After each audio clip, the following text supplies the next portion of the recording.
घरच्यांना सांगणे मी बोललो तर वाईट वाटेल, आपले पोरपोरी आपण सांभाळले पाहिजे. 5 लाख मुसलमानांचे पोरं मस्जिदीत गेले झाले, एक बी बिन टोपीच्या जात नाही, एक बी अल्लाच्या विरोधात भोगते. पण आमच्याकडे काय रोग झाला, कारण मागच्या पिढीला भरता सत्यानाश केला. धर्म माहिती, देव माहिती, शास्त्र माहिती, संत माहिती. महाराज आमची काही साधी बोळी बघते, घरी गंगाची साधी बोळी बघते. देवाला नाही चालत, नित्य नेम नामी ते प्राणी दुर्लभ लक्ष्मी वल्लभ ऐसी जोडी करा राम कंठी धरा. जीवनामध्ये अनेक जोड्या करतो आपण, पण त्या जोड्या अंतकाळामध्ये कामात पडत नाही. अंतकाळामध्ये तुम्हाला एकच काम पडणार आहे आणि त्याचं नाव परमात्मा आहे. अंतकालेच मामेव स्मरणमुक्ता करे. तुम्ही सगळे आता माझे आणि मी तुमचा आहे. माझ्याशी बोलणार का? तुम्ही बोलणार का? मला एक सांगा, कीर्तन, प्रवचन, कथा या चांगल्या गोष्टी आहेत का वाईट आहेत? चांगल्या. लोकांना आवडतात का? नाही. लोक म्हणतात महाराज अमुक ठिकाणी कथा झाली ना 15 लाख लोक गेले. किती लाख लोक गेले? ओ संख्या नका सांगू, भाविकांची संख्या सांगा. महाराज गावात कोणत्या बी कोपऱ्यात कीर्तन असू द्या, मी एक बी कीर्तन सोडत नाही, सुधरत बी नाही. तुम्हाला असं वाटतं का की तुम्ही या ठिकाणी कीर्तनाला आले म्हणजे तुम्ही भक्ती केली, मी कीर्तन करतोय म्हणजे मी भक्ती करतोय? असं नसतं. अंतःकरणामध्ये परमात्म्याचा वास होण्यासाठी अनंत जन्माचं पुण्य असावं लागतं. असं कोणी उठायचं आणि कीर्तनात मी कीर्तनाला जातो हा अहंकार आहे. आणि परमपूज्य महेंद्र स्वामी मला त्यांच्या प्रणांगणात कीर्तनाला बोलवता ही नम्रता आहे. आणि नम्र झाला होता त्याने कोंडी दिल्यानंतर परमात्मा जोपर्यंत बोलत नाही तोपर्यंत आपण धर्मकार्यात येऊ शकत नाही. अनेक जोड्या केल्या, अनेक. मग कंठामध्ये राम का साठवायचं आहे? कारण ज्यांनी ज्यांनी माझं नामचिंतन केलं त्यांना मुक्ती देण्याचं आश्वासन मी देत असतो. जो होई मद अनन्य शरण त्याचे निवारी जन्म मरण. आमच्या भावंतीची संख्या फार मोठी आहे असंच म्हणायचं. दुर्योधन 100 भाऊ आहे आम्ही, आमच्या घरात नाही कोणी. कसे मेले? एकाच्या बी तोंडात पाणी पडलं नाही. 5 पांडव होते, एक बी मेला नाही. 100 होते, एक बी वाचलं नाही. का? इकडे कृष्ण मार्गदर्शक, तिकडे शकुनी. तुम्ही बघा तुमच्या जीवनात कोणाला मार्गदर्शक निवडायचं आहे. काही लोक म्हणतात महाराज पुणे विद्यापीठामध्ये 2020 ला शिकत असताना, आपल्या धर्माची डिबेट करत असताना ते लोक म्हणायचे की तुमच्या रामाने, तुमच्या कृष्णाने हिंसा शिकवली. बरोबर आहे, हिंसा शिकवली. का? समझाने से अगर कौरव समझ जाते तो बांसुरी बजाने वाला कभी सुदर्शन ना उठाता. हे आम्हाला कळतं. त्याला ज्या भाषेत समजेल त्या भाषेत समजवण्याची घमंड या सनातन धर्मामध्ये आहे. तुम्ही लक्षात. आणि मी म्हणत नाही अहिंसा परम धर्म. कोणाचं वाक्य आहे? अहिंसा परम धर्म कोणाचं वाक्य आहे? कोणाचं आहे? कृष्ण. तुम्ही बोलत नाही का? बाबांनी असं काही सांगून ठेवलं बोलायचं नाही कीर्तन? बाबांनीच मला सांगितलं बेटा मोके चालते म्हणे, जेव्हा एकदा खायचं नाही म्हणे, म्हणून बोलतोय मी. इतकं बोलत नाही. काही लोकांना अजून बी माहित नाही अहिंसा परमधर्मो हा भीष्म पर्वातल्या गीतेचा श्लोक आहे. मूळ गीतेचा श्लोक नाही, भीष्म पर्वाच्या गीतेचा श्लोक आहे. आम्ही वाचायलाच तयार नाही. काही लोकांना असं वाटतं महावीरांचं वाक्य आहे, काही लोकांना असं वाटतं गांधीजींचं वाक्य आहे. नाही, सनातन संस्कृतीचं वाक्य आहे. आणि हे बी अर्ध आहे. अहिंसा परमधर्मो, अहिंसा सर्वात मोठा धर्म आहे. पण धर्म हिंसा तथाय वचक, धर्मासाठी हिंसा करणं हाच धर्म आहे. आणि म्हणून तो आम्ही जपतो आणि जपला पाहिजे. येत्या काळामध्ये नवरात्र आहे. आता नवरात्रामध्ये तर फार दांगडो झाला.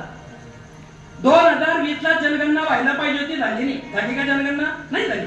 2025 येऊन गेलं, संपल्या झाला तरी जनगणना झालेली. मुसलमानांचे मौलाना, पाद्री, ख्रिश्चनांचे पाडे जाऊन धर्म परिवर्तन करताय आणि त्यांना जाऊन सांगताय तुमच्या दारात जर शासकीय अधिकारी आला तर सनातन हिंदू लिहू नका, ख्रिश्चन लिहा, मोमेडियन लिहा. 100 कोटी भारतात हिंदुस्थानला 492 वर्ष तुम्हाला राम मंदिर बांधायला लागले. खरंच सांगा, जर कागदोपत्री तुम्ही अल्पसंख्याक झाले, खरंच सांगा या भारतात तुम्ही सुरक्षित राहता? नाही. मग 1 लाखाचा आयफोन घ्यायची ताकद आहे मुरलीधर बाबांच्या पोरांमध्ये, पण 2000 ची तलवार घरात ठेवायची आमच्या पोरांमध्ये धमक नाही, कीर्तनात यायची धमक नाही. हेच लोक म्हणतात, हेच लोक काय म्हणतात? हिंदू धर्म खात्री में जय श्रीराम. अरे श्रीमंत छत्रपती शिवाजी महाराज कीर्तनाला जाऊन मांडी मारून बसत होती आणि ही तरुण पिढी जर कीर्तनाला जात नसतील, समजून घ्यायचं हे छत्रपतींचं रक्त नाही, आम्ही त्यांना मानत नाही. आमचा बाप कीर्तनाला जात होता, आम्ही गेलं पाहिजे. हा पैसा फुकट वाया घालण्यासाठी नाही. 7 दिवस कीर्तन यांच्यानी तुम्हाला कीर्तन येण्याची, तुम्हाला दारू प्यायची लाज वाटत नाही, तुम्हाला कुण्या खायची लाज वाटत नाही, तुम्हाला लफडे करायची लाज वाटत नाही, तुम्हाला कीर्तनात बसायची लाज वाटते. खरं तुम्ही हिंदू आहे? खरं हिंदू आहे तुम्ही? रामाला कंठात धारण करा, हृदयात धारण करा आणि मग बघा जीवन किती ओजस्वी होत असतं. हा सगळा रामाच्या नावाचा बळ आहे महाराज. वाटतं परमार्थ सोपं नाही. पुराणाचा दृष्टांत सांगा की कोणी रामाला कंठात धरलं, कोणाचा उद्धार झाला. एका मिनिटात सांगतो, संपलं कीर्तन. जास्त बोलत नाही मी, डॉक्टरना नाही सांगलं मला जास्त बोलायचं. तरुणपणात लय कीर्तन केली मी. अजून काय म्हणजे वय झाला पण नाही पाण्याची बाटली आणि जाऊ द्या बाबा, आणि जाऊ द्या. मी मुद्दाम घाम पुसत नाही. लोक म्हणतात तुम्हाला काय गरज आहे घामाचा पैसा, बोलू नको.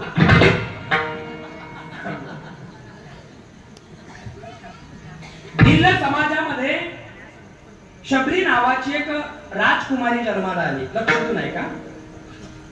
अभंगावर बोललो, मागचे लोक म्हणतात बाई रातना महाराजने फक्त देवदेव सांगा, साला म्हणती ना.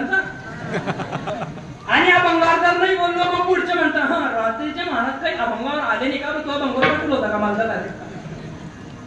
किती चांगलं कीर्तन करा, कितीही 2-4-5% लोक आपले काही पटना नाही बोला. रातना महाराज माले की नाही तू पटना, मी बोललो का काही.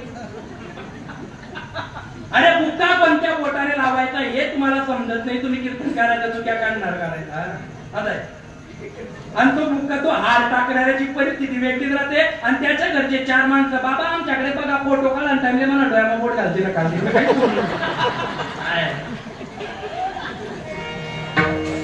भिल्ल समाजामध्ये शबरी नावाची एक राजकुमारी जन्माला आली. हे सुरुवातीला मला टटोलावं लागतं की नेमकं कशी आहे पब्लिक.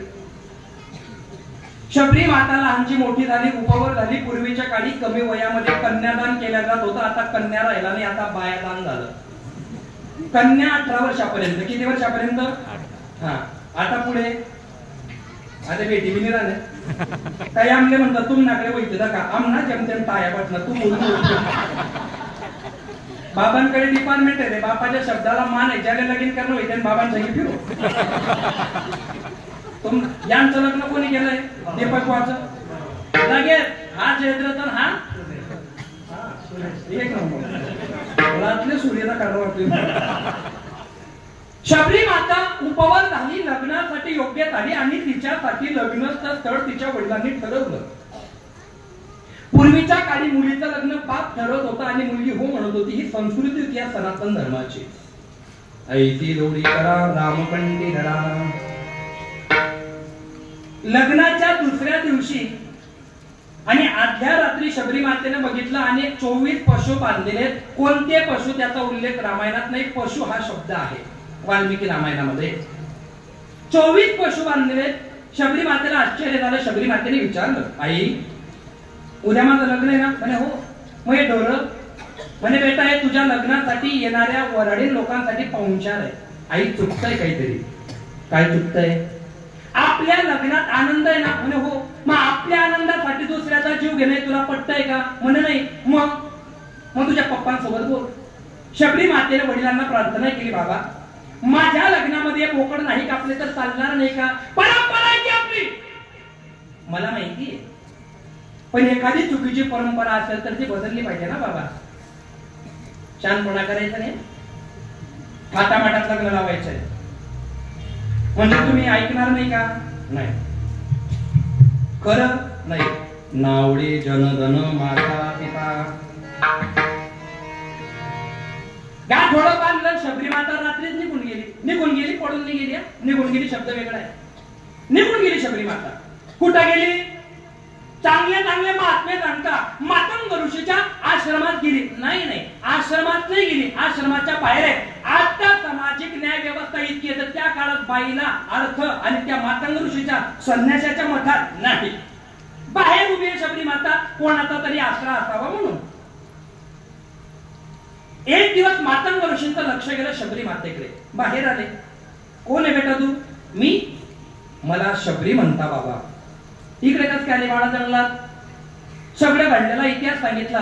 मातंग ऋषीच्या डोळ्यात पाणी आलं. ज्या बाईला कोणाचं दुःख सहन होत नाही ती प्रत्येक बाई शबरी माता आहे. आणि जिला कोणाच्या घराचं सुख सहन होत नाही ती प्रत्येक बाई मंत्र आहे. ज्याची नजर दुसऱ्याच्या बायकोवर जाते तो प्रत्येक माणूस रावण आहे. आणि जो आपली बायको सोडून कोणाचा विचार करत नाही तो प्रत्येक माणूस राम आहे. हेच रामायण आहे. हेच महाभारत.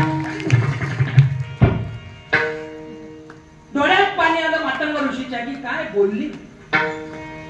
वारकरी संप्रदाय हा ज्ञानप्रधान संप्रदाय नाहीये, हा भावप्रधान संप्रदाय आहे. याच्यात भावाला किंमत आहे, समर्पणतेला महत्व आहे, साधनेला महत्व आहे, चारित्र्य संपन्नतेला महत्व आहे.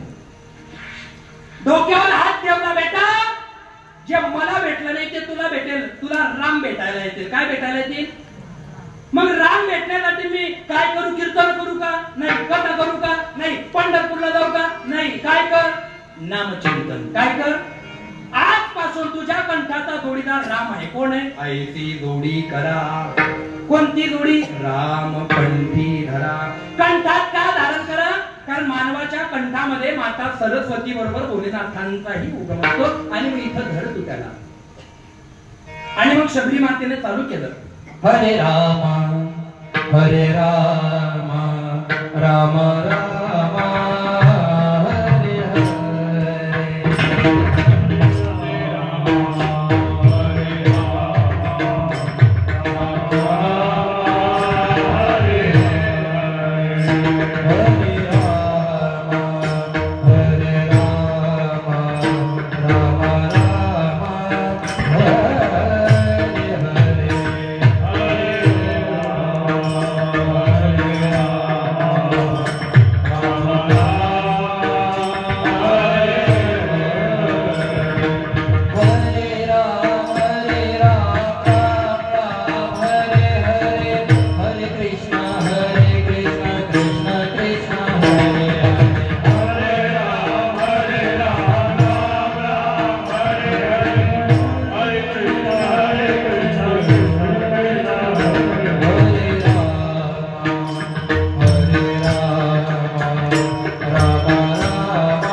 शबरी मातेला भेटायला राम आले की नाही आले?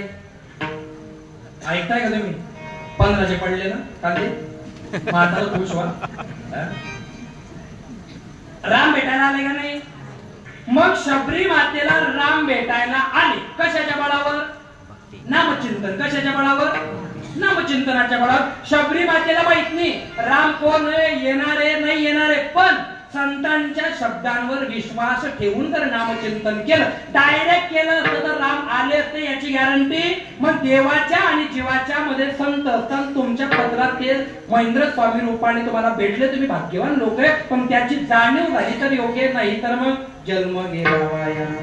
शबरी मातेने मातंग ऋषींच्या शब्दावरती विश्वास ठेवला, राम कंठामध्ये साठवला आणि ब्रह्मांडाचा नायक शबरी मातेच्या हातचे उष्टे बोल खाल्ले होते का?